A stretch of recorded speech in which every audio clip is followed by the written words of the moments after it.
Bonsoir et bienvenue à Marseille pour ce Business Family Forum qui fait étape dans la cité phocéenne pour la première fois. Pendant à peu près une heure, on va parler d'entreprises familiales et de l'importance de ces entreprises dans le tissu économique. Nous aurons la chance d'avoir l'éclairage de l'économiste Pierre Bantata en fin de séquence. Un petit peu avant, nous aurons eu le témoignage de deux entreprises familiales qui vont nous raconter leur parcours dans la transmission, les atouts, les avantages, les difficultés aussi qu'elles ont peut-être rencontrées. Mais juste avant, on va peut-être aborder le sujet un petit peu plus de façon macroéconomique, si j'ose dire, avec ceux qui m'ont rejoint sur scène. Caroline Mathieu, bonjour, vous êtes la déléguée générale du FBN France, le réseau des entreprises familiales, mais on pourra en reparler tout à l'heure. À vos côtés, Pierre-Emmanuel Costeux, vous êtes associé co-gérant de Family Co. Et c'est avec vous deux d'ailleurs que la Tribune organise ce Tour de France des entreprises du Family Business Tour. Et enfin, Nicolas Ferrand, bonsoir, vous êtes le président régional du Conseil de l'Ordre des experts comptables. PACA, j'ose dire PACA aujourd'hui. Provence-Alpes-Côte d'Azur. Provence-Alpes-Côte d'Azur. Merci à tous les trois d'être à mes côtés. Peut-être Caroline Mathieu, pour replacer le sujet, j'ai dit on va parler pendant une heure d'entreprises familiales et de l'importance qu'elles ont dans le tissu économique. C'est vrai qu'on parle beaucoup, un petit peu plus de TI en ce moment, des PME aussi. Il y a d'ailleurs un fonds qui s'est créé dans cette région pour aider les PME. Les entreprises familiales, est-ce que ce sont des entreprises à part ? Ce sont des entreprises qui forment le tissu économique de notre pays. Qui sont très importantes, c'est le modèle principal. Elles sont, pour 70% d'entre elles, ancrées dans les territoires. Et c'est pour ça que je suis d'ailleurs au passage très heureuse d'être ici ce soir à Marseille. Le Family Business Forum, c'est la 4e édition qu'on organise, mais c'est la première fois qu'on est à Marseille. Et Marseille, pour nous, au FBN, c'est assez important. C'est même très important parce que c'est la première des antennes régionales que nous avons ouvertes dans ce réseau qui accompagne les entreprises familiales, qui sont les entreprises familiales de toute taille, des PME. 60% d'entre elles sont des PME, des ETI. 1 sur 2 est familiale en France. Il y en a 2500. Absolument. Et également une grande entreprise sur 2 qui est une entreprise familiale.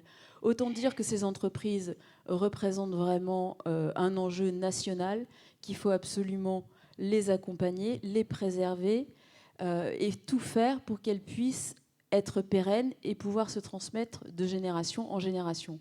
L'entreprise familiale, elle est vraiment au carrefour de toutes les transitions. Il y a la transition digitale, bien sûr, il y a la transition responsable, et il y a cette transition générationnelle qui est extrêmement importante, car aujourd'hui, la moitié des dirigeants est en âge de transmettre son entreprise. Les 3/4 d'entre eux veulent le faire, mais n'ont rien commencé à mettre en œuvre. Donc c'est un enjeu qui est d'intérêt national, et nous, au FBN, le Family Business Network, on est là pour les accompagner et pour permettre à la nouvelle génération de monter à bord de l'entreprise et de jouer le rôle qu'elle a envie de jouer. Je suis sûre que Nicolas Ferrand est au moins d'accord avec une chose que vous avez dite, c'est qu'il faut préparer la transmission.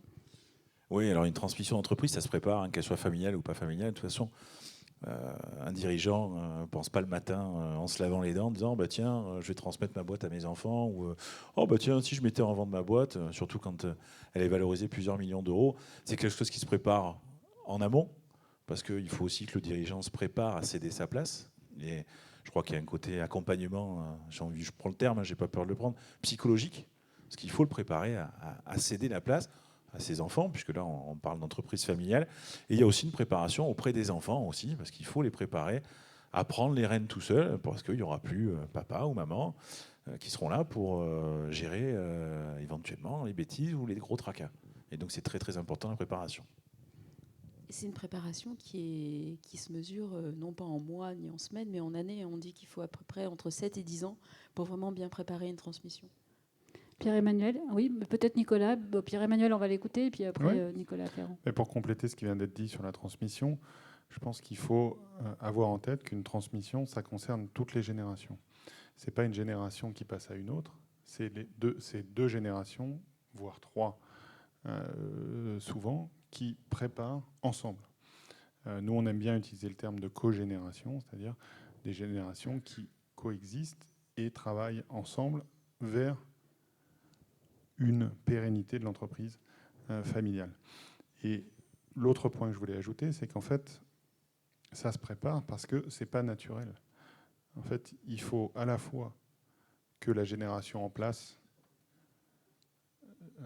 fasse confiance à la génération qui arrive, que la génération qui arrive prenne confiance en elle, et que les deux générations ensemble donnent confiance aux autres membres de la famille, aux salariés, mais aussi aux aux fournisseurs à partenaires, l'extérieur, aux clients, aux peut-être aussi. fournisseurs, exactement.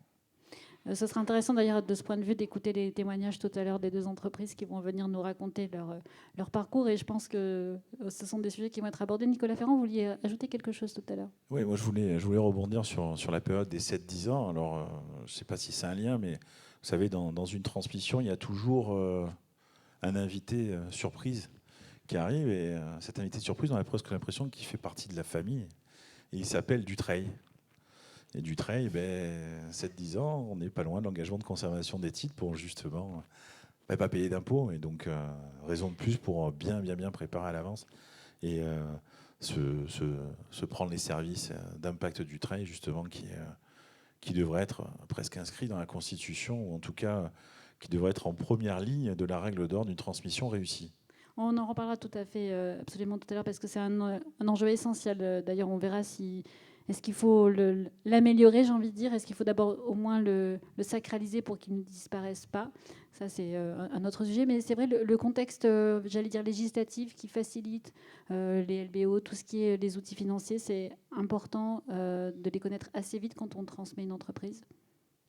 C'est essentiel de pouvoir déjà envisager et préparer la transmission de ce point de vue-là, du point de vue technique, juridique et fiscal.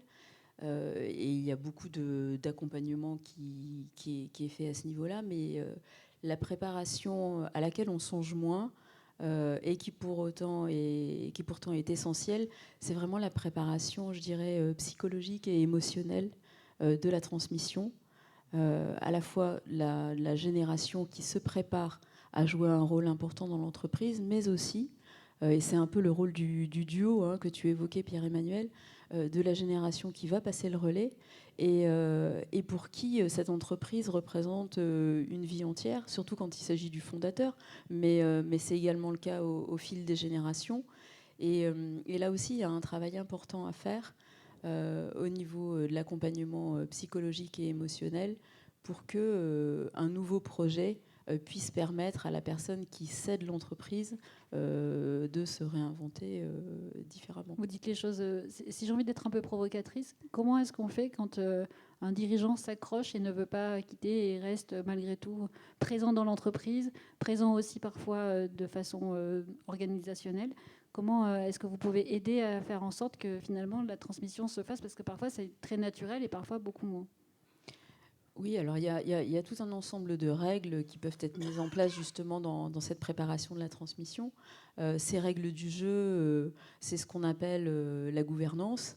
Il y a à la fois des choses à organiser au niveau de la famille, il y a également des choses à organiser au niveau de l'entreprise pour que les règles du jeu soient bien posées et que tout puisse finalement se dérouler naturellement dans ce moment très délicat qu'est celui de la transmission. Et puis, comme Pierre-Emmanuel le disait aussi tout à l'heure, c'est un accompagnement qui se fait aussi avec toutes les parties prenantes de la famille et de l'entreprise, et pas seulement entre... On ne fait pas ça entre soi, non, entre père et fils Non, ça nécessite une communication, mais une communication qui va bien au-delà de celui qui cède et celui qui reprend, enfin celui ou celle.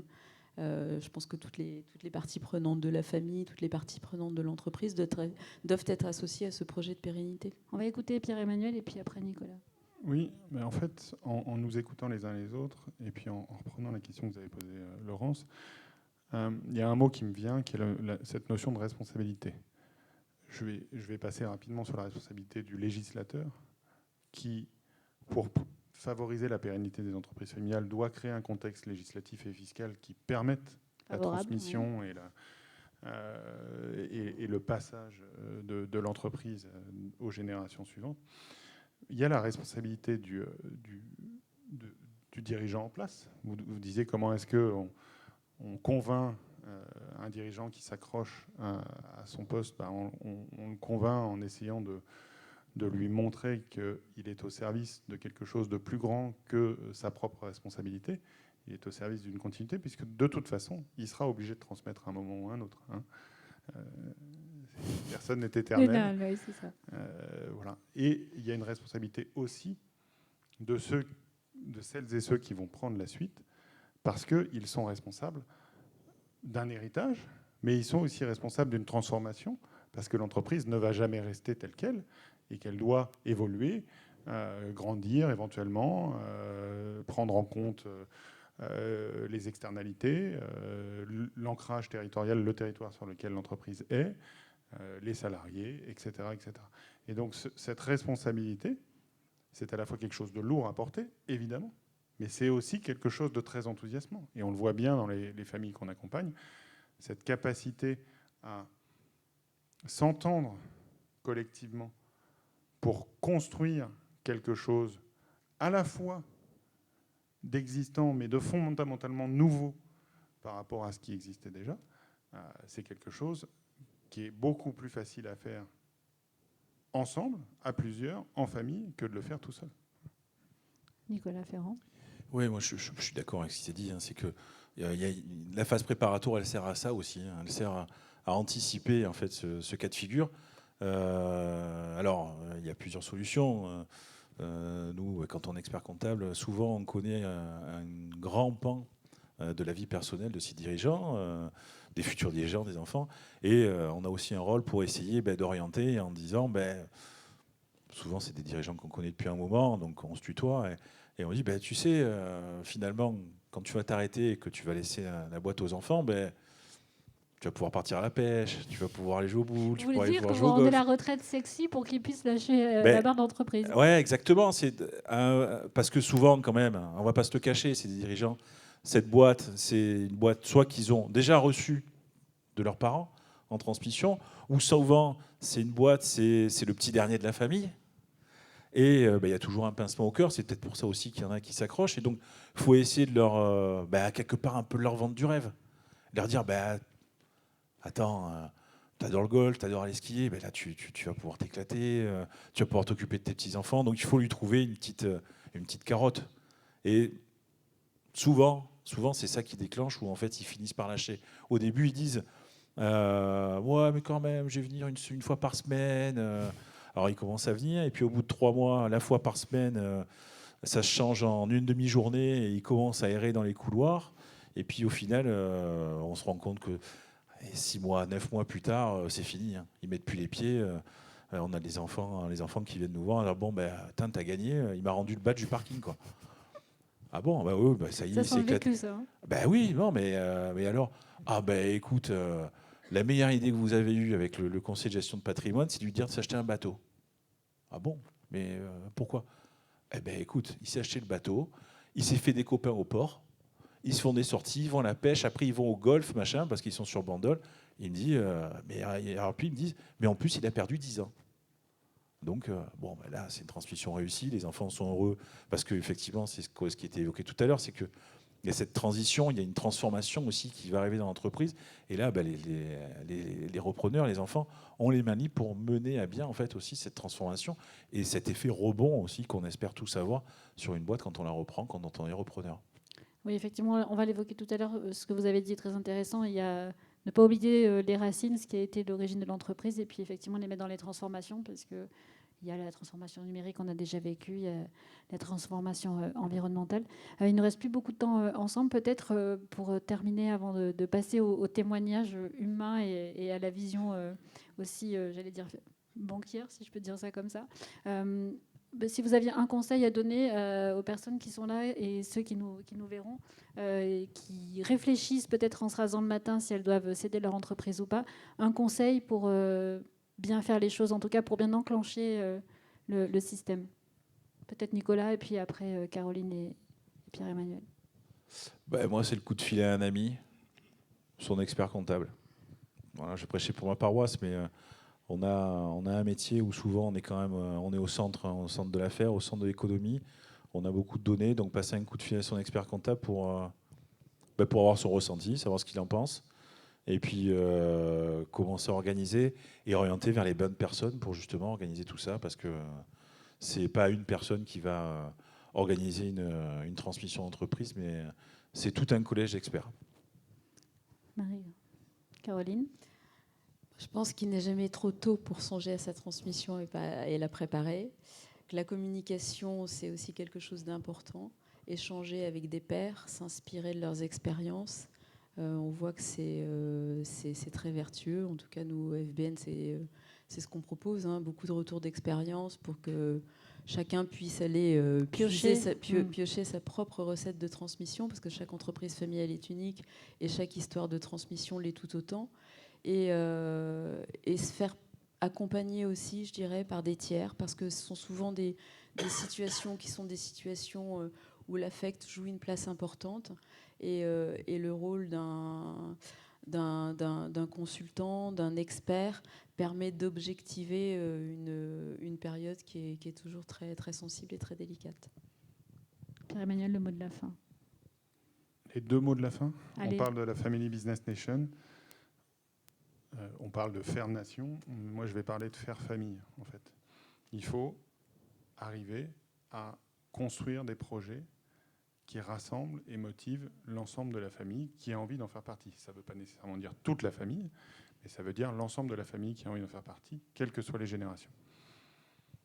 Merci, ça a été 2 mots très, très courts et très percutants. Merci à tous les 3 en tout cas pour votre éclairage. Et effectivement, on va parler Family Business Nation tout de suite avec Marcel Ragny, Mathilde Couraud et Pascal Tapissier. Merci.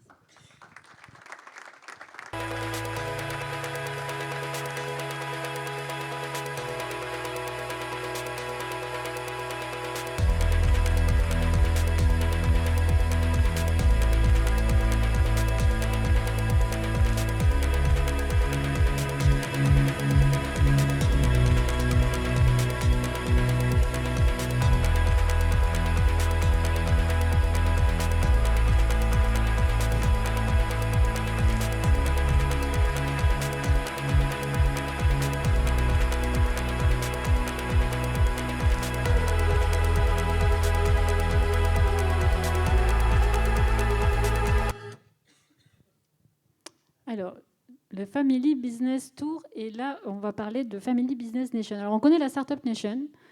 On a vu beaucoup de la startup être un peu érigée en exemple d'entreprise. On connaît les grands groupes. On commence à parler un petit peu des ETI. Mais les entreprises familiales, on l'a vu, c'est peut-être presque une catégorie à part. Tous les deux, je vais vous présenter, puis effectivement avec notre observateur, j'allais dire, en tout cas de comment est-ce qu'on peut accompagner les entreprises aussi dans le domaine financier. Donc Mathilde Couraud, vous êtes directrice générale adjointe de Fatec Group. Bonjour et merci d'être avec nous. Bonjour. À vos côtés, Marcel Ragny. Vous êtes président du conseil de surveillance du groupe Ragny et président de l'UIMM 06. Vice-président du conseil de surveillance. Oui, vous avez bien lâché la main, par contre, on va y reparler. Et de l'UMM Sud-Corse également. Et donc, à vos côtés, Pascal Tapissier, vous êtes directeur du réseau France Sud-Est de la Banque Palatine. Tout à fait. La banque des ETI, comme le dit le slogan. Exactement. Alors, effectivement, toutes les deux, que ce soit Fatec Group ou le groupe Ragny, vous êtes toutes les deux des ETI. Peut-être Marcel, parce que ce qui s'est dit précédemment, ça m'a beaucoup fait penser à l'histoire de la transmission. À quel moment, alors vous avez reçu les rênes de l'entreprise de la part de votre frère, vous les avez passées à vos 2 fils il y a quelques mois. Comment est-ce que vous avez vécu à la fois la passation quand elle vous est arrivée et comment vous avez du coup réfléchi à passer le relais à vos enfants? Alors moi, j'ai eu peut-être un peu de chance parce que j'ai eu beaucoup de temps pour transmettre, puisque quand j'ai repris derrière mon frère avec mes 2 nièces et mes 2 enfants, je m'étais dit, je reste 10 ans. J'avais 52 ans, j'ai dit, je reste 10 ans. Je passe le témoin entre la 3e et la 4e génération. À 62 ans, je m'en vais. Les 2 nièces et les 2 garçons resteront. Ils choisiront leur président. Je le construirai avec eux. Donc, pendant 10 ans, j'ai pensé à la transmission. Et puis, au bout de 10 ans, quand j'ai commencé à leur en parler, mes 2 nièces m'ont dit, mais tu sais, on n'a plus envie de rester et on veut partir. Donc, j'en ai parlé à mes enfants et mes enfants m'ont dit « Ouais, mais si elles partent, il faut que tu restes. » D'accord, donc, je vais rester et on va racheter les parts. Donc, elles avaient 66% des parts, donc je les ai accompagnées. Du coup, j'ai fait 6 ans de RAB et j'ai pensé encore pendant 6 ans à la transmission. Et dans ces 6 ans, J'étais déjà prêt quand même, parce que j'ai quand même passé petit à petit des responsabilités à mes 2 garçons. Et puis, dans ces 6 ans, j'ai eu l'opportunité de faire rentrer au capital BPI en actionnaire minoritaire, et qui nous a amené aussi à ses côtés le fonds d'investissement Africa Invest. Et je ne voulais pas d'investisseurs financiers pour nous apporter de l'argent, parce qu'on avait une bonne trésorerie, on n'avait pas besoin d'argent, on pouvait investir, les banques nous suivaient. Ce n'était pas le souci. Ce qu'on avait besoin, c'était d'un soutien, d'un appui, d'un accompagnement. Et donc, ils m'ont bien accompagné. Et ensuite, ils nous ont bien accompagnés pour la transmission avec les 2 garçons, puisque je leur ai dit ce que je voulais. Donc, moi, ce que je ne voulais pas, c'était leur faire racheter l'entreprise encore une fois, puisque moi, j'avais racheté l'entreprise à mes frères et sœurs, et puis après, j'ai racheté les 66% à mes 2 nièces. Donc, depuis 16 ans, je ne fais que payer le rachat de l'entreprise. Et donc, j'ai dit, je ne vais pas encore endetter mes enfants pendant 25 ans, puisque l'entreprise, elle a grandi et la valeur est trop élevée. Et donc, pour qu'elle puisse être pérenne, j'ai voulu trouver des solutions pour que ça leur coûte le moins cher possible. Et donc, bien entendu, j'ai fait appel à un ami, donc mon comptable, mon expert comptable, et puis un autre ami, mon avocat fiscaliste, qui est là avec le comptable. En plus, c'est des copains, on se tutoie, donc vous voyez, c'est souvent vrai, c'est souvent ça dans les entreprises familiales. Et puis la BPI qui nous a bien soutenus pour ne pas faire de bêtises et pour le faire le mieux possible. Et je l'ai fait tout récemment avec mes enfants, puisque j'ai laissé la présidence le 21 juin 2024. Et j'ai gardé pour l'instant une vice-présidence du conseil de surveillance. Je dis toujours c'est un truc qui ne sert à rien, mais je viens quand même de temps en temps. Mais je leur ai dit quand même que je venais que s'ils m'appelaient, parce que s'ils ne m'appelaient pas, j'avais plein d'autres choses à faire. Voilà. On va revenir après aussi sur comment est-ce qu'on choisit qui reprend les rênes vraiment. Mathilde Croux, alors vous êtes à l'inverse de Marcel Ragny. Vous êtes la première génération. C'est votre mari qui a repris Fatech Group il y a quelques années. Racontez-nous comment ça s'est passé pour vous. Alors tout à fait. Mon mari a racheté un fonds de commerce il y a 11 ans. Il rachetait une activité qui appartenait à Aon avant, donc ce n'était pas une entreprise familiale du tout. Il l'a racheté et c'était son aventure entrepreneuriale à lui. Et il se trouve que 4 ans plus tard, je suis venue le dépanner 3 mois pour l'aider un petit coup. Et je ne suis jamais repartie. Ça dure toujours. Donc c'est devenu une entreprise conjugale, sans que ça ait été souhaité au départ.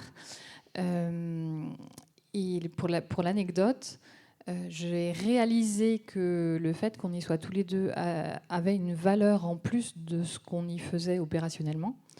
Quand j'ai entendu un salarié faire visiter l'entreprise à un prospect et dire alors bonjour, voilà, nous Fatech, on est une entreprise familiale. Et je me suis retournée en disant mais de quelle entreprise parle-t-il ? Pour moi, c'était pas encore, je le vivais pas comme une entreprise familiale.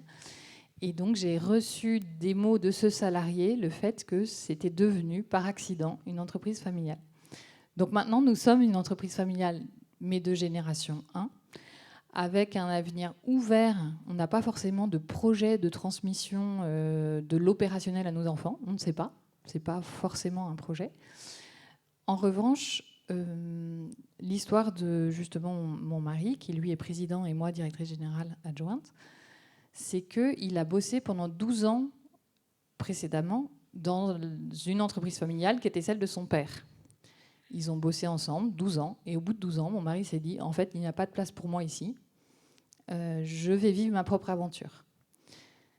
Donc, du coup, on sait que ça peut bien marcher, comme ça peut ne pas marcher. En revanche, ce qu'on a compris, c'est que c'est le moment d'éveiller chez nos enfants l'intérêt pour l'entreprise, la culture entrepreneuriale, que ce soit au service de Fatech, notre boîte, ou que ce soit au service d'une autre boîte ou d'un autre projet plus tard. Quelque part, être entrepreneur, c'est accepter la responsabilité sur un projet. Et ça ne peut que être positif qu'ils acceptent une responsabilité sur soit les projets qu'ils mèneront de leur côté, soit en tout cas sur l'actionnariat responsable de notre boîte en tant que simple actionnaire ou présents dans la gouvernance non opérationnelle ou, s'ils le souhaitent un jour, et s'ils en ont les mérites et les compétences, parce qu'ils les ont souhaité de les développer ailleurs ou par leurs études, de rentrer à un poste opérationnel. Pascal Leptier, nous avons 2 exemples totalement différents d'entreprises familiales. Oui, on a 2 exemples qui sont totalement différents. Moi, d'abord, ce que je vois dans les transmissions, c'est qu'elles se font la plupart du temps en plusieurs étapes. Il y a une première étape où la génération suivante entre dans la société de façon minoritaire, et ensuite elle monte au capital. Et bien souvent, la transmission se fait dans le cadre ce fameux pacte Dutreil. Et puis, du côté du banquier qui a accompagné ces transmissions d'entreprise, pour nous, et notamment Banque Palatine, Banque des ETI, ce qu'on voit, c'est que, alors, soit il y a du recours à du financement, mais ce n'est pas toujours le cas. Parfois, la transmission se fait aux côtés d'investisseurs de capital investissement ou de family office, mais là aussi, toutes les situations sont différentes. Par contre, pour moi, il y a quelque chose qui est constant, c'est que ces entreprises familiales qui ont cette vision long terme, lorsqu'elles doivent recourir à de l'endettement bancaire, elles le font de façon très mesurée, très prudente, pour que l'entreprise continue à avoir des marges de manœuvre importantes pour s'endetter sur de l'investissement productif et pour son développement, plus qu'avoir une dette qui ne génère que de la charge financière qui est non productive. Marcel Rani, ça vous parle, ce discours? Les projets du groupe, vous les avez souvent faits avec du prêt bancaire et pas avec des subventions, par exemple? Complètement. Je disais que, je te le disais tout à l'heure en venant dans la voiture, j'étais content parce que mes enfants ont bien œuvré déjà, puisqu'ils ont réussi à avoir 2 subventions pour la création d'un nouveau bâtiment dans le Var et pour la réalisation de modernisation de l'outil. Et ils ont eu 2 subventions, donc une de la région et une de l'ADEME. Et c'est la première fois que l'entreprise Rani a des subventions, parce que chaque fois que j'ai voulu en demander, quand on m'a expliqué tout ce qu'il fallait faire, j'ai toujours dit j'ai pas le temps. Et donc on fait un prêt et puis on va se débrouiller avec les banquiers. Et les banquiers nous ont suivis. Et donc ça a été beaucoup plus vite, parce que le chef d'entreprise, surtout de l'entreprise familiale, est tout le temps dans l'action et il veut que ça aille vite. Donc, comme tous ces dossiers, c'est très administratif et que c'était pas mon truc, j'ai choisi le copain banquier. Après le copain expert. Mathilde, est-ce que c'est un discours qui vous parle, ça, de plutôt aller chercher la solution de financement la plus rapide, la plus proche, celle qu'on connaît finalement bien et qui prend le moins de temps? Alors, je dirais que les 2, voire 3, si on parle aussi de faire entrer des actionnaires minoritaires au board, sont importants. Et puis qui dépendent aussi, là vous dites, moi j'ai pas le temps, j'aime bien quand ça va vite. Au sein de l'entreprise, en tant qu'entrepreneur, il y en a qui aiment quand ça va vite et il y en a qui aiment quand on travaille l'épaisseur du trait. Donc ça va avec aussi les caractères qu'on a. Ouais. Au-delà des subventions, en fait, quand on travaille avec les partenaires publics et les agences de développement, etc., c'est pas que la subvention qu'on va chercher, c'est un accompagnement professionnel. Nous, on a été accompagnés par l'accélérateur ETI Rising Sud, par exemple. On a eu des aides, mais on a surtout eu un accompagnement de cours, de consultants, et puis surtout d'échanges avec des pairs, d'échanger avec des boîtes qui ont vécu ça avant. On est au FBN. Pourquoi? Parce qu'on échange avec d'autres boîtes qui ont vécu ça avant. Donc le côté subvention chez nous, on n'est pas allé le chercher que pour un montant sur une feuille Excel. Ça va avec d'autres choses, de travailler avec l'ADEME, être identifié par l'ADEME, témoigner aussi pour que d'autres utilisent des dispositifs. En fait, quand il existe des dispositifs pour financer des beaux projets, c'est dommage de ne pas les utiliser.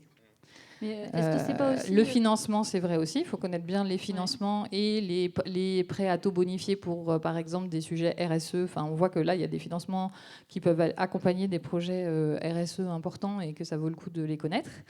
Et par ailleurs, aller chercher des investisseurs. Ça permet d'une part de sécuriser un peu le patrimoine en faisant du cash-out progressivement au fur et à mesure, parce qu'on ne sait jamais ce que la vie devient. Et si on est mono-sujet, si le patrimoine est uniquement dans l'entreprise, bah, ça ne sécurise pas forcément. Donc c'est bien d'en faire un peu au fur et à mesure. Et surtout, ça permet de structurer, de monter un comité stratégique ou conseil de surveillance, d'aller chercher des administrateurs indépendants en même temps qu'on va chercher, en même temps que rentrent les représentants des fonds ou de la banque qui accompagnent. Et donc nous, aller chercher des administrateurs indépendants, ça a cranté le niveau de jeu de nos échanges.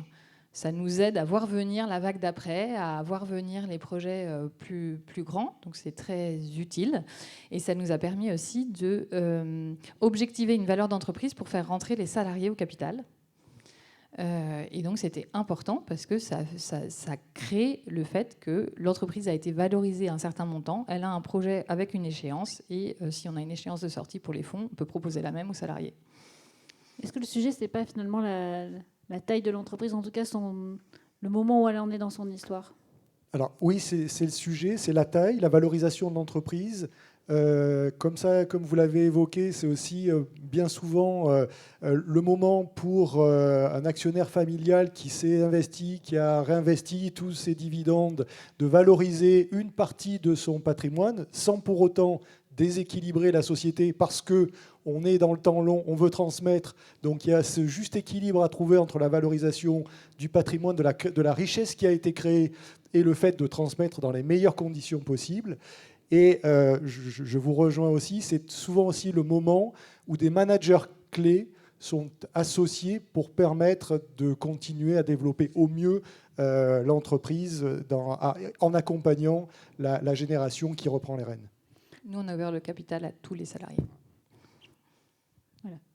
Qui le souhaitaient, mais oui, voilà, c'était pas réservé aux managers clés. Ouais, c'était réservé, c'était possible pour tout le monde. Une redistribution des fruits du travail de tout le monde, mais c'était important pour nous que ce soit ouvert à tout le monde.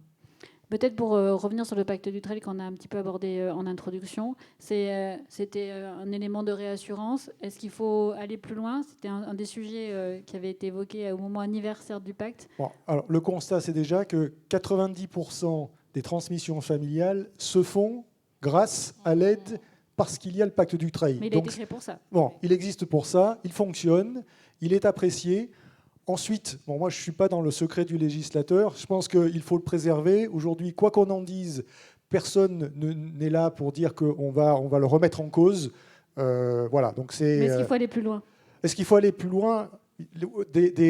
Comment ça s'appelle? Des dispositifs qui ont été créés, des dispositifs qui ont été créés il y a 20 ans, comme tout dispositif, il y a un moment, il faut peut-être les toiletter, mais encore une fois, il a montré son efficacité. Alors peut-être que vous... Oui, Marcel Ragny, pourquoi oui? Pourquoi oui? Parce que j'ai racheté une entreprise en Allemagne et je sais que la transmission en Allemagne est beaucoup plus simple qu'en France et qu'ils n'ont pas besoin du pacte Dutreil parce qu'ils ont des règles, comme en Italie d'ailleurs. Il suffit d'avoir travaillé pendant 5 ans à un poste opérationnel de directeur à côté de leur père pour reprendre la succession du père sans avoir à sortir 1 euro. Et donc ça, c'est vraiment la pérennité de l'entreprise quand on veut faire une transmission. Alors je ne dis pas que tous les chefs d'entreprise veulent sortir sans argent, mais pour autant, ils n'ont peut-être pas besoin de vendre la totalité à une fortune, être obligés de faire payer des impôts, 30% d'impôts, je crois que c'est ça à peu près, ou 20%, je ne sais pas, quand les enfants rachètent les parts. Oui, c'est ça. Sans le pacte Dutreil, Oui, ça va dépendre de la valeur de l'assiette. Enfin, moi, mon entreprise, quand j'ai pris la présidence, on faisait 18 millions d'euros, on était 46. Je quitte la présidence 16 ans après, on y est 450, on fait 150 millions. La valeur de l'outil, c'est plus le même. Alors même s'il génère plus, pour autant, le pacte Dutreil est déjà un très bel outil. Et d'où je reviens et je suis complètement d'accord avec vous, je parlais des subventions de la région et de l'ADEME, qui était assez difficile pour moi de m'en occuper parce que ce n'était pas mon credo. Par contre, faire rentrer un financier à un moment donné pour nous accompagner, c'est ce qu'ils ont fait d'ailleurs. Autant, nous on a choisi BPI et Afrique Index pour développer l'export et développer l'Afrique. Mais les deux on fait partie du conseil de surveillance, font partie du conseil de surveillance. Ils ont été porteurs de conseils, en plus de l'expert comptable, en plus de mon avocat fiscaliste. Eux avaient des éléments à donner pour pouvoir construire la transmission le plus sereinement possible pour moi, chef d'entreprise. Bon, moi j'étais chef d'entreprise, je dirais, je suis tombé dedans quand j'étais petit, j'ai commencé à 14 ans, j'ai pas fait d'études. Quand on arrive au moment de la transmission et qu'on sait tout ce qu'on a à faire et tout ce qu'on a à signer, si on n'est pas accompagné par des personnes, par des sachants, on est un peu perdu quand même. Hein. Moi je suis bon à faire du business, je suis bon à vendre, je suis bon à gérer ma boîte, mais parler de transmission, de termes de loi, de normes, de tout ce qu'on veut, c'est pas évident. Donc il vaut mieux être accompagné. Et là, je vous rejoins complètement, faire rentrer un actionnaire minoritaire pour apporter à l'entreprise, pour apporter le soutien au chef d'entreprise, c'est rassurant. Mathilde, le bac du Treil, ça vous concerne pas encore, j'ai envie de dire. Si. Déjà répartis parmi nos enfants. On a 7 enfants de 25 ans à 10 ans. Donc on a anticipé ces sujets-là d'un point de vue patrimoine. En revanche, je voudrais pas faire sortir le sujet des rails, voilà, mais pour moi, c'est de la transmission, c'est aussi préparer nos enfants pour l'entreprise. J'ai souvent, pour l'entreprise s'ils y viennent, ou pour une autre entreprise ou un autre projet. Moi, je suis en charge des sujets RSE chez nous, et en termes de RSE, on dit souvent quelle planète laisserons-nous à nos enfants. On pourrait traduire quelle boîte laisserons-nous à nos enfants. Mais moi, je réponds toujours quels enfants laisserons-nous à notre planète. C'est ça le sujet aussi. Je n'écarte pas le sujet quelle planète laisserons-nous à nos enfants, mais quels enfants laisserons-nous à notre planète pour régler eux aussi le problème, parce qu'ils auront encore des meilleures solutions que nous.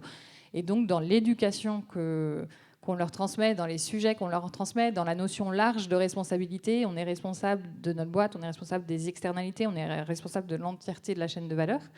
Et bien là, c'est un peu pareil. Quels enfants laisserons-nous à notre boîte en tant que soit actionnaire, soit membre de la gouvernance, soit opérationnel? Et donc, quels sont les parcours pertinents, les ouvertures d'esprit, les échanges qu'ils peuvent avoir avec d'autres et d'autres boîtes? Quels échanges il faut avoir avec eux maintenant? Là, on va être ensemble à Noël avec nos enfants. On s'est dit, il faut qu'on fasse une séance de 2 heures sur les enjeux qu'on traverse dans notre boîte, ce qu'on a prévu de faire et qu'est-ce que ça fait, qu'est-ce que vous en pensez, qu'est-ce que ça provoque chez vous si on vous raconte ça, pour que petit à petit, ce soit une petite chanson douce qu'ils appliqueront au projet qu'ils veulent. Voilà. En tout cas, ils se retrouveront dans l'actionnaire. Ils sont déjà actionnaires de cette boîte et donc ils en ont déjà la responsabilité. Il faut qu'ils s'y intéressent un petit peu, de loin ou de près. La petite chanson chez vos enfants, elle n'a pas été forcément... Oui, chez vous, elle n'a pas été forcément demandée tout de suite. Parce que pour ce que j'en sais, aucun des deux n'avait prévu de venir travailler dans l'entreprise Rani. Alors, pas du tout. Mais moi, je dis toujours que chez les Rani, on est tombé dedans comme Bélix dans la potion magique. Parce que de très jeune, alors moi, très jeune, j'allais à l'atelier avec mon père et j'avais envie de travailler avec mon père et mes frères et sœurs, c'était pareil. Et donc, on a travaillé, les 5 frères et sœurs, après le décès de mon père, tous ensemble pendant 34 ans. Mais bien entendu, à l'époque où j'ai eu mes enfants, l'entreprise ne gagnait pas beaucoup d'argent et donc la garderie ça coûtait cher, les vacances ça coûtait cher, donc pour les vacances ils venaient travailler et gagnaient un petit peu de sous, ils étaient contents et donc ils sont un petit peu tombés dans la potion magique. Et puis j'ai eu la chance de pouvoir travailler avec mes enfants avec Jean-Christophe pendant 31 ans avant de lui laisser les clés de la maison et avec Stéphane pendant 24 ans. Donc ils ont eu le temps de passer toutes les étapes préliminaires avant de pouvoir penser à devenir patron.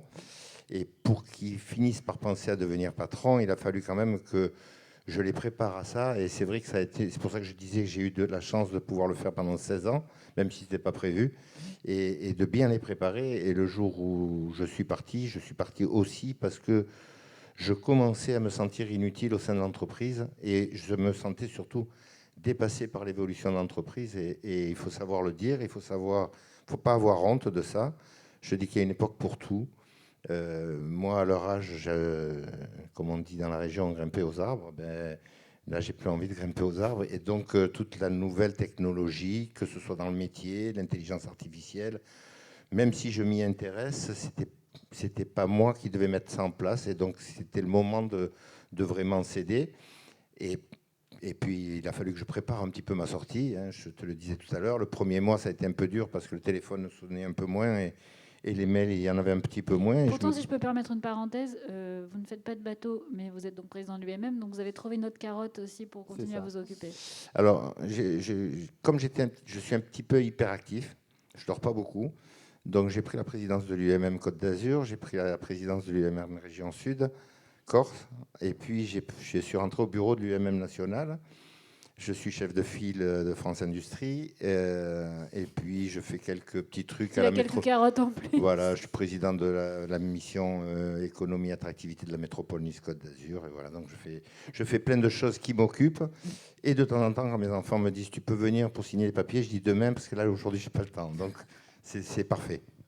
Peut-être sur l'accompagnement justement sur les transitions numériques. Aujourd'hui, on n'est plus sur les critères ESG, même si la CSRD, on ne sait pas trop ce que ça va devenir, mais en tout cas, c'est des sujets qui importent les entreprises familiales. C'est vrai que la nouvelle génération est peut-être, c'est un peu ce que disait Marcel, plus naturellement tournée vers ces transitions-là. Comment est-ce qu'on finance aussi ces projets ? Alors, oui, je crois que la conscience de ces enjeux de transition environnementale, écologique, elle est beaucoup plus forte maintenant parce que les nouvelles générations baignent dedans. Ensuite, l'accompagnement, si vous voulez, c'est on finance, enfin les banquiers financent tous les projets qui permettent à ces entreprises de se développer, de gagner en compétitivité pour mener à bien des investissements dans la rénovation énergétique de leurs bâtiments, dans le photovoltaïque, dans les énergies. Enfin, voilà, donc on est présent pour permettre à ces entreprises, à ces ETI, de mener à bien leurs projets qui sont liés à leurs objectifs en termes d'ESG. Pas plus tard que récemment, alors ça sort du cadre purement local, mais au niveau de la Banque Palatine, on a financé la construction d'un cargo totalement révolutionnaire, écologique, à propulsion vélique, on a cofinancé, qui va permettre donc de faire des gains d'émissions carbone de 80 à 90%. Voilà, donc les banquiers sont là vraiment pour accompagner ces projets qui permettent d'aller et d'aider à la transition environnementale et énergétique. Merci à tous les trois. On pourrait encore continuer pendant. Oui, Marcel, un mot de la fin ? Non. Un Moi, conseil ? le mot de la fin, c'est que je pense que pour les chefs d'entreprise qui arrivent au début de l'hiver de leur vie, comme moi, parce qu'on parle souvent de l'automne, mais moi je dis qu'on commence à être un petit peu à l'hiver, il ne faut pas avoir peur de quitter le bateau, parce que c'est un frein. J'ai vu trop d'entreprises péricliter parce que le vieux ne voulait pas partir et qu'il voulait tout gérer. J'en ai vu des très belles, des belles fonderies à Albi qui avaient 360 ans. Et bien, après 9 générations, il y en a un qui l'a coulé, il a mis ses enfants à la retraite. Enfin, voir des trucs comme ça, c'est juste dommage. Et bien souvent, maintenant, dans les entreprises familiales, le gros avantage, c'est que c'est pas l'argent qui compte, c'est la pérennité de l'outil et de voir ses enfants reprendre. Personnellement, c'est une grande joie. Et donc, moi, je conseille aux chefs d'entreprise qui pensent à la transmission, qu'ils le fassent bien, parce que c'est vraiment un bonheur de pouvoir transmettre à ses enfants et de les voir réussir et développer l'outil que j'ai pu faire. En tout cas, moi, ce que j'ai fait pendant 53 ans au sein de l'entreprise, de voir l'histoire continuer, c'est top. Merci à tous les trois, en tout cas. Merci beaucoup. Merci.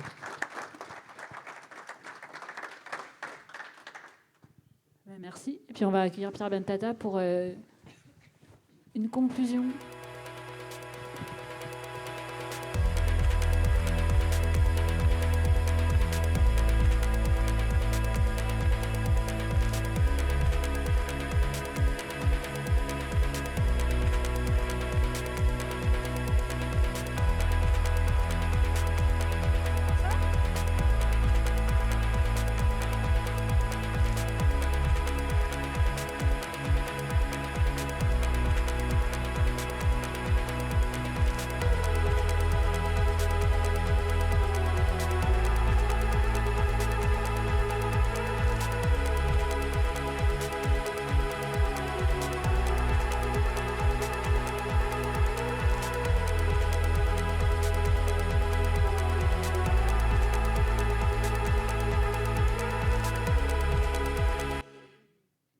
Bonsoir Pierre Ventata. Bonsoir.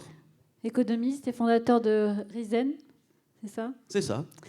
Peut-être une question, alors peut-être d'abord, ce que vous a inspiré tout ce qu'on a entendu ce soir? Alors, ce que ça m'inspire, c'est que c'est quand même très loin des statistiques que je m'amuse à regarder et sur lesquelles je travaille. Et je trouve ça... je suis plutôt optimiste quand je vois ça, parce que, très sincèrement, quand même, vous avez vraiment beaucoup de mérite de penser d'abord à monter des boîtes, de les faire grossir et de se demander comment les transmettre, alors qu'il y a une vraie incertitude politique, une vraie incertitude réglementaire et qu'on n'est pas aidé au niveau fiscal. Donc je trouve que vraiment, c'est quelque chose qu'on ne dit pas assez, mais dans ce pays, on a des excellents entrepreneurs et des gens vraiment motivés. Parce qu'il faut être motivé pour le faire. Hein. Les entreprises familiales, c'est vrai qu'on a l'impression que c'est un peu des entreprises à part. Elles ont un caractère peut-être plus... peut-être plus humain, en tout cas plus ancré aussi dans l'histoire, dans les territoires parfois, parce qu'elles participent aussi à la vie du territoire de plein de façons différentes, en sponsorisant les clubs de sport, par exemple.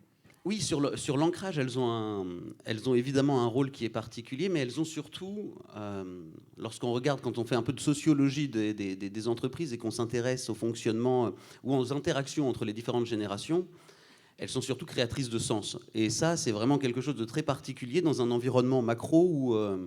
on a de plus en plus de mal à avoir un dialogue intergénérationnel. Tout à l'heure, Marcel Rani parlait de nouvelles technologies. Il disait finalement sur l'IA, par exemple, oui, ça m'intéresse, mais mes enfants sont peut-être plus à la pointe de ce qu'il faut faire. C'est un sujet que vous connaissez très bien, l'intelligence artificielle.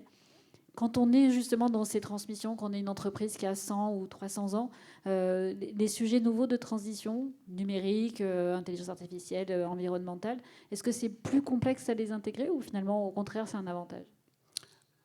Non, je pense que c'est un avantage. Et je pense qu'en fait, on a un problème avec la technologie, évidemment, mais c'est un phénomène anthropologique. On a toujours peur d'une révolution technique. Et les plus jeunes qui naissent avec, par définition, eux, on n'ont pas peur du tout parce qu'ils ne les interrogent pas.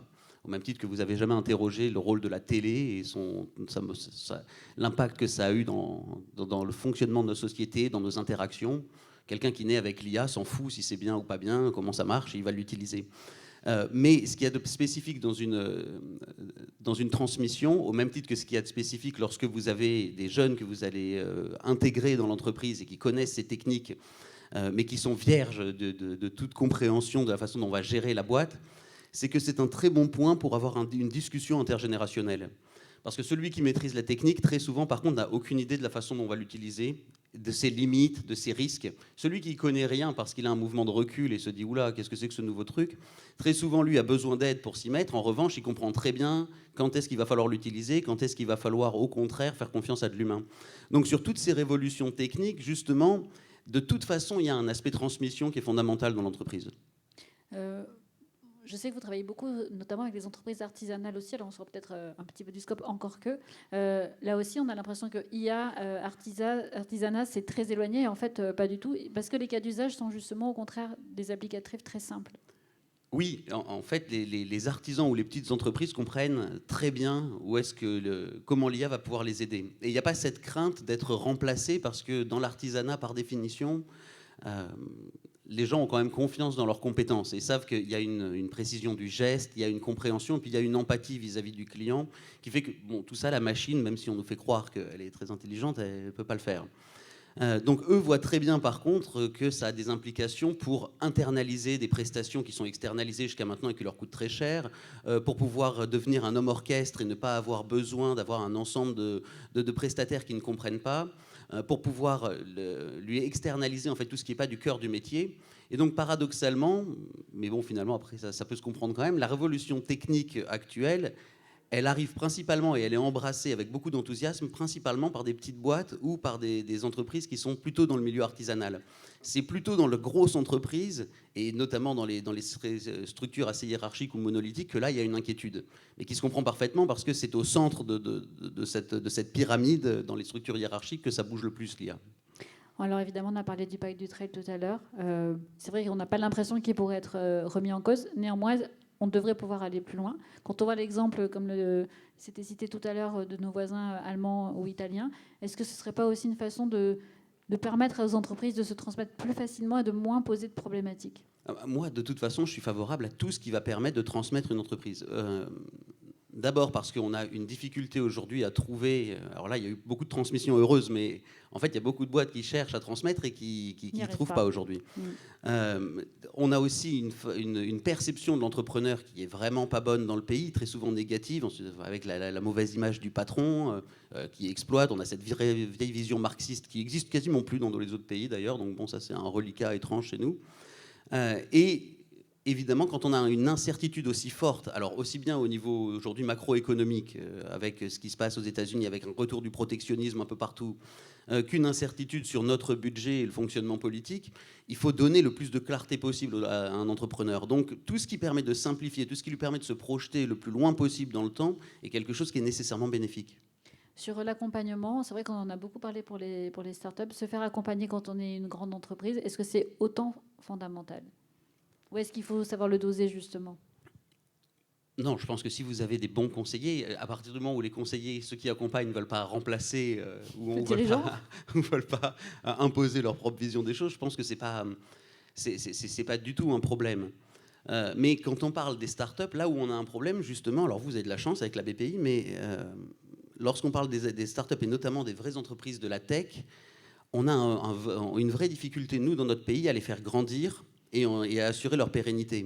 Et pour avoir interrogé beaucoup de start-upers, c'est pas une surprise en réalité si la plupart, ceux qui bossent au départ avec la BPI, se retrouvent à vendre leur boîte au bout de quelques années à Las Vegas, au forum des startups. Parce que quand vous êtes peu accompagné et qu'au final vous sentez qu'il y a une sorte d'impuissance, aussi parce que la BPI, contrairement à ce qu'on pense, a un problème de financement et ne peut pas financer autant qu'elle le voudrait des startups pour devenir des licornes, très rapidement vous avez des entrepreneurs qui baissent les bras et qui se disent bon, je vais penser à court terme, je vais vendre au plus offrant, c'est-à-dire aux grosses plateformes américaines, et puis je recréerai quelque chose. Donc ici, la question de l'accompagnement, c'est qu'il n'y a pas une pensée de l'accompagnement qui est suffisamment stratégique pour protéger nos propres créations à l'échelle internationale. Aujourd'hui, plus globalement, on sait que l'économie, ça se fragilise. Est-ce que l'entreprise familiale est finalement un rempart par rapport aux fluctuations économiques, où finalement elles y sont bien sûr soumises, mais est-ce que finalement il n'y a pas peut-être une meilleure résistance ? Alors, on n'a pas de statistiques ou d'études qui soient consensuelles sur le fait que l'entreprise familiale serait un modèle plus résilient. En revanche, ce que je vous disais tout à l'heure, c'est qu'on voit qu'il y a moins de turnover dans ces entreprises. La génération qui arrive, ou celle qui commence à travailler, est une génération qui est vraiment bizarre du point de vue économique. Elle est très versatile, elle n'est pas fidèle. Et en fait, elle vit sur un acquis. Moi, je trouve ça très bien. C'est pour ça que je ne suis pas du tout critique. Mais en plus, c'est mes étudiants, je les adore. Mais ils ne pensent pas vraiment à long terme. En fait, matériellement, contrairement à ce qu'on pense, ça va tellement bien qu'ils se disent je bosse un an, je ferai autre chose, puis je recommence. Et on voit que dans l'entreprise familiale, il y a une réponse à une attente qui est fondamentale. Ça, vous l'avez, le Forum économique mondial et la Fondapol, d'ailleurs, il y a quelques années, ont publié des statistiques, des enquêtes internationales qui nous le montrent. Les plus jeunes ne sont pas du tout intéressés par le salaire. C'est même pas dans leurs 5 critères de décision pour savoir quel boulot faire. En revanche, le premier, c'est le sentiment d'appartenir à une aventure collective. Et quand vous avez une entreprise familiale, il y a, qu'on le veuille ou non, une sorte de récit qui s'est installé. Il y a une sorte d'histoire qui est partagée ou qui est comprise et qui participe à la création de sens. Et qu'on voit aussi bien, peu importe que ce soit une entreprise industrielle, que ce soit une entreprise artisanale, mais lorsqu'on a quelque chose qui perdure, il y a quelque chose qui attire. Et nous, on a beaucoup d'étudiants qui viennent d'écoles de commerce, qui ont travaillé dans des Big Four, par exemple, et qui finissent par aller travailler à faire des puces RFID pour des syndicats d'étiquettes de vin ou de choses comme ça, en se disant, mais là, je comprends à quoi on sert. Je vois ce qu'on fait, je vois où est-ce qu'on va. Et évidemment, ça marche d'autant mieux que celui qui dirige l'entreprise est capable, lui aussi, de donner un récit et d'expliquer à chacun qu'il n'est pas un simple rouage. Mais plus notre société semble se déliter, ou en tout cas a une forme d'incertitude sur ce qui fait le ciment social, plus justement ces entreprises-là ont un rôle à jouer. Ce qui est beaucoup de responsabilité. Je ne pense pas que normalement une entreprise doit avoir ce genre de responsabilité, mais de fait, c'est ce qu'elle a aujourd'hui. Un conseil pour terminer à donner aux entreprises familiales, du point de vue de l'économiste ? Ah non, n'écoutez rien de ce qu'on raconte, quoi. Continuez. Nous, on donne très souvent des mauvaises nouvelles, on se plante sur les cycles, on se plante sur les statistiques. Faites-vous confiance, ne nous écoutez pas. Ben voilà, je pense que c'est le meilleur conseil qu'on pouvait entendre. Merci Pierre Bentata pour votre témoignage. Et merci à tous les témoignages que l'on a eus. Bonne soirée. Et puis le Family Business Forum continue sa tournée en France. Merci.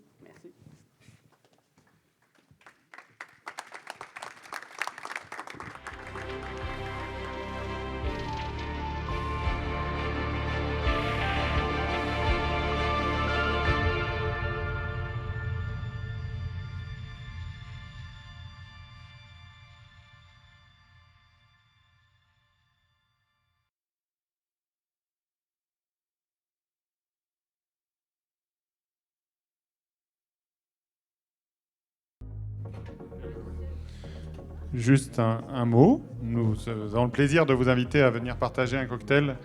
C'est tout droit par là. Vous ne pouvez pas louper. Vous suivez les panneaux Ricard.